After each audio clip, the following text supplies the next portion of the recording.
Asalaamu calaykum waraxmatullaahi wabarakaatu. Nabadii daawadayaal kusoo dhowaada halka iga maqlaysana waa Joogdhowr Media. Qodobada warka ugu doorka roon. Benyamin Netanyahu oo qaylo af labadii furtay sheegayna yidhina waa nala qabsaday. Adduunkii oo dhan oo ololaya meel walba oo dagaal ka socdo. Jubbaland oo dagaal ka socdo kala dhexeeya dowladda Soomaaliya. Ceerigaabo oo dagaal ka qarxay dadna uu ku dhintay. Iyo Axmed Madoobe oo hubka dhigis ku sameeyay ciidamo la sheegay in halkaa loo diray oo isugu jiray gorgor iyo harimac. Kusoo dhowaada daawadayaal warka. Daawadayaasha waxaan ka codsanayaa inay like-ta iyo share-ta ay ku qabtaan oo ay subscribe gareeyaan. Waa mahadsantihiin waayo annagana waa noo dhiirigelin.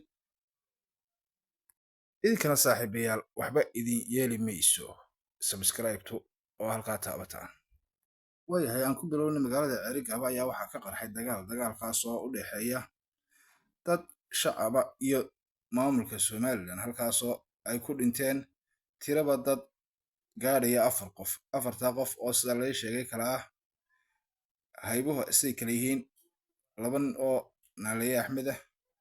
iyo nin Warsangeliya iyo gabadh Muuse Ismaaciil. 3 qof ayaa waxaa la sheegay inay ku dhinteen magaalada Ceerigaabo. Shaqaaqa ka bilaabatay magaalada Ceerigaabo ayaa waxaa la sheegayaa in dadkaas 4 qof ay ku naf waayeen isla markaana boolisku ay ku toogteen 4 qof isla markaana qaarkood la sheegayay inay qoriyasitaan halka kuwa kalena iyagoo rasaas wiiftaah ay ugu tagtay goobaha ay iskaga joogeen isla markaana ay halkaa rasaastaasi ku waxyeelaysay. Si kastaba ha ahaatee berihii dambe waxaa ka soo noqnoqonaya gobolka Ceerigaabo shaqaaqadaas oo inteeda badan la sheegayay waxyaabo laga maarmi kara inay ahayd hase ahaatee dad fidna wadayaali ay halkaa ka bilaabeen in dad shacaba oo guryahooda iska jooga ay ku rasaaseeyeen kuna laayeen. Dagaalkaas oo ah mid caadifadeed isla markaana isir nacayb salka ku haya ayaa waxaa la sheegayaa ciidamada Somaliland ee boolisku inay dadka ogaan u laayeen oo ay si bareera rasaas ula beegsadeen. Dhanka kale dagaal ka qarxay Raaskambooni ciidamo la geeyay halkaasoo dowladda Soomaaliya ay u geysay in ay halkaa ay ku sameeyaan dagaal ay ka sameeyaan ay kaga hortegayaan waa si hadalka u dhigeen. Doorashadii boobka ahayd ee Axmed Madoobe sameeyay ayaa waxa isla ciidamada laftoodii hubka dhigis ku sameeyay ciidamada Jubbaland kuwaasoo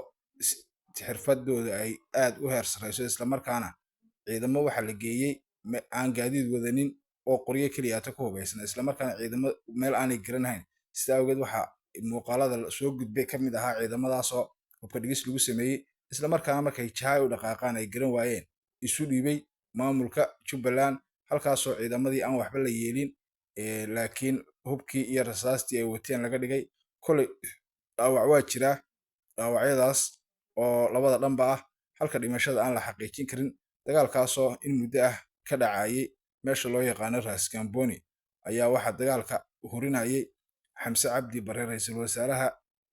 Jamhuuriyadda Soomaaliya kaasoo la dagaalansanaa Axmed Madoobe kadib markii ay isku khilaafeen doorashadii sidii loo qaban lahaa dalka halkaasoo dowladda Soomaaliya ay tiri waxaanu ku qabanaa doorasho qof iyo cod ah isla markaana ay isku mandhaafeen halka Axmed Madoobe aanu taa aaminsanin isla markaana uu doorasho dadban qabsaday. Si kastaba ha ahaatee ayaamahan u dambeeyay dhowrkii cisho u dambeeyay dowladda Soomaaliya waxay geysay halkaa ciidankaasoo lagaga hortegayay ama waa si hadal ku dhigan waa 2 ciidan oo labada ciidanba ay yihiin ciidankii dowladda oo la iska horgeeyay. Waa ayaan daro runtii aad u weyn isla markaana si bareer ah la isugu jabiyay 2 ciidan oo labadii ciidan ee dowladda ay yihiin. Si kastaba ha noqotee waxaa la sheegayaa ciidamo ka soo itimay xagga SSC maamul goboleedka SSC Khaatum ayaa isaguna waxay ku soo waajahayaan yahay magaalada Ceerigaabo maadaama dadka lagu laayay halkaas ay ahaayeen dad shacaba isla markaana hayb ahaan ka soo jeeda xagga SSC Khaatum. ciidamadaasoo la dheehanayay gaadiid fara badan oo ay wataan iyo technico ayaa iyaguna wadada kusoo qulqulaya. Haddaba bal waxaan eegi doonaa waxa ka soo kordha gobolka Ceerigaabo iyo Sanaag muddadii u dambeysayna dhowr jeer ayaa waxa weeye la isku maandhaafay oo gobolka Ceerigaabo ma aha markii u horeysay Ceerigaabo dad lagu laayo shacaba oo aan guryahooda iska joogo isla markaana si bareer ah oo ku talagala dadka loo laayo iyo dadkaasoo hayb ahaan ka soo jeeda maamul goboleedka SSC Khaatum isla markaana guryahooda jooga oo aan hubaysnayn halka qaar la sheegay in guryahoodii loogu tagay isla markaana si bareera rasaas loola dhacay taasoo dadka qaar ay ku macneeyeen inay tahay isir nacayb amaba hayb sooc oo dadkan loo beegsanayo wasiir axmed macalin fiqi iyo xildhibaan maxamed abiib ayaa goob fagaara oo ay ka hadlayeen labaduba hadallo kaftan ay isku weydaarsay taasoo ay kaga hadlayaan xaaladii dalku soo maray iyo arrimihii muuse biixi uu markii uu xiray maxamed abiib iyagoo isaga dambeeyey mikrofoonka ayaa waxay yidhaahdeen iyaguna sida waxaana liinta uga warramayba aniga muuse waxaan isku haynay somaliland waxay sii aanasaa dal dimuqraadiya dal maadaragtay nabadgelyada geeska afrika qaybka dalaan cidla lagaga duulin dalaan dadka soomaaliyeed laga caayin markaa kuma ees qabo in bil aan xidhna xabsiga madheera because waxaan aaminsan inay soo dhaweysaba inuu isbeddel yimaado mabaadii ka waaweyn oo haddii ay nagu socon lahaayeen nagu sii farcami lahaa oo muddo badan dadka ajaarkaan nahay iyo dadka soomaaliyeed bay nagu dhibsadeen oo nagula culloobeen dad badani inaan meesha kaga saarno xarigayga iyo waxyaabo lamid a wax alla waxay culays iyo dhibaato leedahay ma jirto dhibkas xarig kastoo liigiyo maalintii markii la xidha layga qaaday gaariga la saaray booliska lafayguma warwarin waxaan warwarinaysaa tawa meeshii goorma mekiciyo ma dhibaataa ka dhiciyo dadkii nabad bay waayi doonaa buururkii ugu badan wallaahi muuse waxa ugu weynay ku haysana waxay soomaalidii kala fogeynay waa tiktokers baa noo iman kari waaye waxaa noo iman kari waaye dad halkii dadka hiliidka iyo dadka midakarka aqooyahanka iyo wax kala faa'idi laha ee bulshadayeeda nabad heshay ay walaalaha iyaga jooga baydhabo muqdisho maadaragtay mudug kismaayo jooga ay intay ciyaalka soo kaxaystaan ay noo keeni lahaayeen ay hodheelada degi lahaayeen camuud isku soori lahaayeen hargeysa university wax ka farin lahaayeen waxaa loo nacay muuse iyo in ka mida loo nacayo aragtidaa maadaragtay nacaybkee shubaysa baa loo nacay aragtidaasaan suuli ka xun baan nahay qarax baa dhacay qalbigayo wuxuu gubtaa sida holac marka la yidhaa dad baa saa u dhintay oo ku dhintay ma nihin kuwa ku farxa ma nihin kuwa maadaragtay ku raaxaysta waanu ka murugoonnaa culaysna waa nagu haysaa shirka shalay markuu ka hadlayay guddoomiyihii maadaragtay heritage oo sheegay in geeska afrika ay shanta soomaaliyeedna ku leeyihiin فرق البيض وقاعد بقى لوجه يعني موت مركز ست الصومال لسه قاعد واحد سنة إذا كان ما ذا تهست على كنا كم بلغ سيدين يا كي توجيه كي صومالي بس يديسير مركز موضوع عشر كي ما ذا تين سوا فقط فعلا لقيت هذا الكلام الشيء وأنا كان عارفهم هسه دي ما ذا تلقى سيدين يو استاجو وهذا لسه يستاجتهم بعيد هذا ما كده واحد كيلو كسر قربة labadii caan labadii heesood halkan lagu istaagay shirka gebigiisuba haddana waxaan isleeyahay war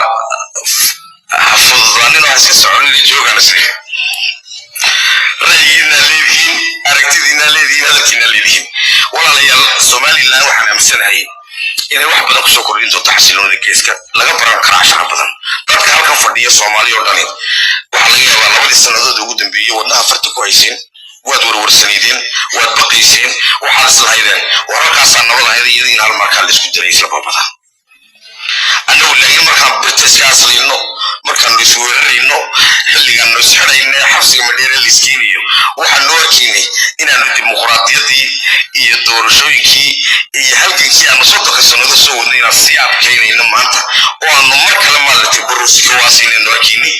waxaan filayaa in intiinni warwarsanid ad farxdeen oo warankii iyo warwarkiidin hayuudi ka go'ay markii madaxweynaha iyaga hore mudane muuse biixa cabdi uu yidhi maadaragtay waan ogolahay wixii ka soo baxay doorashooyinka waana ku qanacsanahay waxaana nahay maadaragtay oday dalka dhismihiisa qayb ka noqonaya waan hablaynaya madaxweynihii hore sharafta xasiloonidu